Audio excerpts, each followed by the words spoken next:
Hello everybody and welcome. Today I want to share the development journey behind Cargill VR, a project that I started as a simple idea and eventually grew into a full VR military campaign inspired by the Cargill War conflict. The journey began with a very simple prototype in Unity. At that time, I wasn't trying to build a full game. I just wanted to see what a Cargill-inspired battlefield was like in virtual reality. I created a basic VR player controller, some placeholder terrain, a few weapons, and started experimenting. Back then, I did not know much about standalone VR development. I had no idea that a game targeting Quest 2 needed to maintain around 72 frames per second for a comfortable feel. I was focused entirely on making things look cool and feel immersive. Originally, Cargill VR wasn't even supposed to be a single player game. See, the thing is, my first vision was a multiplayer co-op experience where people could fight together as a squad. I spent time planning multiplayer systems and thinking about how missions would work with multiple players. However, as development continued, I realized that multiplayer was taking too long, longer than what I expected it. So eventually, every system became more complicated because it had to be synchronized across players. As a sole developer, had to make a difficult decision. Instead of spending years trying to finish a multiplayer game, I decided to focus on the single player experience first. That decision allowed the development to move faster and helped me concentrate on building the core game. So eventually, I released an early version of Cargill on the VR marketplace. The game was charged at 10 Canadian dollars. The store listing reached around 3,000 people, but only 40 people clicked on it. And out of those 40 people, I only received one wishlist and no downloads. So after 3 days with no sales, I decided to pull the game from the Quest marketplace. At first, it was disappointing, but looking back, it was the most important moments in the project's development. Instead of giving up, I decided to use that experience as feedback and focus on making the game better. So the first thing I worked on was the environment. I added terrain layers to improve the appearance of the landscape instead of using simple textures everywhere. I blended different terrain materials to create more realistic mountains and rocky surfaces. To make the map feel more authentic, I started using real-world terrain height maps generated from satellite and elevation data. This allowed me to recreate realistic mountain shapes and valleys rather than sculpting everything by hand. As the environment improved, I upgraded the project to Unity 6.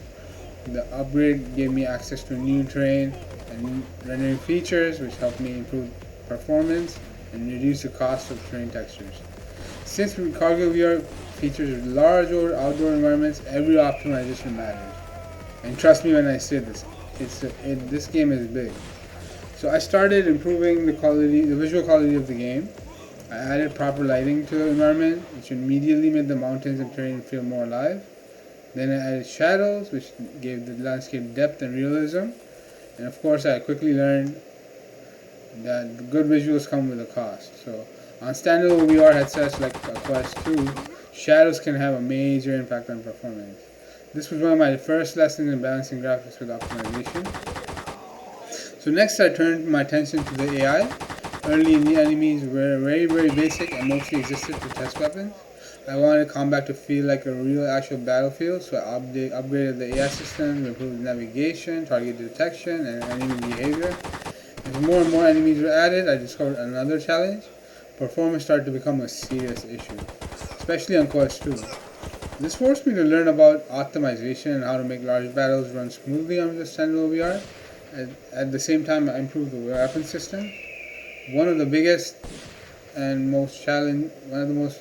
biggest upgrades was the reload system. Earlier versions had simple reload mechanisms, and I wanted weapons to feel more realistic in VR.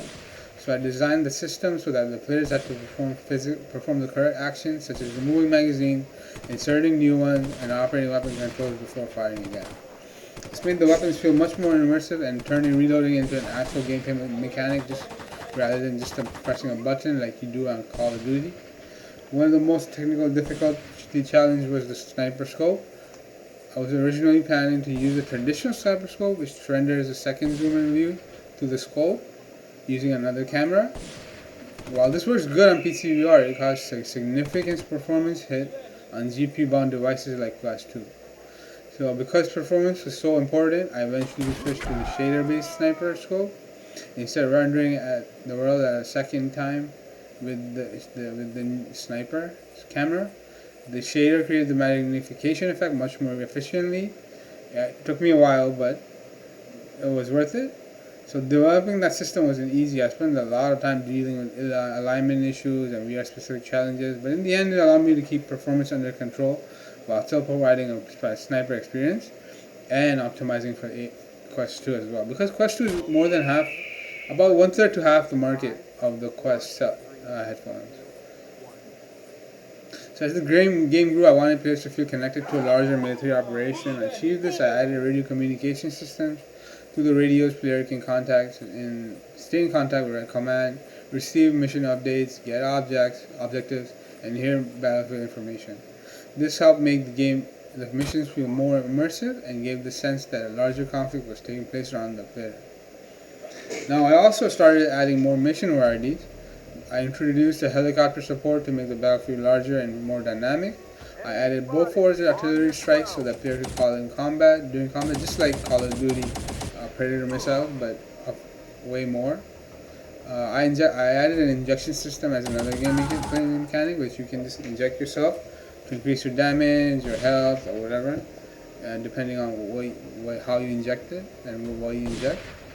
And because not every mission should be solved through direct combat, I introduced a suppressed rifle for stealth focus missions where players could quietly eliminate enemies without alerting anybody nearby. As development continued, the game kept evolving. When it started as a simple VR prototype, gradually became a much larger project featuring realistic weapons, AI soldiers, radio communications, helicopters, artillery support, stealth missions, and large mountain environments inspired by real-world terrain. The project also taught me countless lessons about optimization, VR design, game development, and the realities of being a solo developer. Looking back, Cargo VR has been a journey filled with challenges, mistakes, learning experiences, and improvements. The first release did not succeed, but it gave me the motivation to keep improving. Every setback became a motivation to learn something new, and while the game is still evolving, it's already come a long way from the small Unity prototype when this journey first began. So anyways, thanks for watching. Thank you for everyone who has supported the project. I look forward to continued development and sharing more updates in the future. Maybe I'll add a beta system or some sort of testing system. And yeah, so if you guys like this video, please like, subscribe, and share, and follow my journey. Thank you.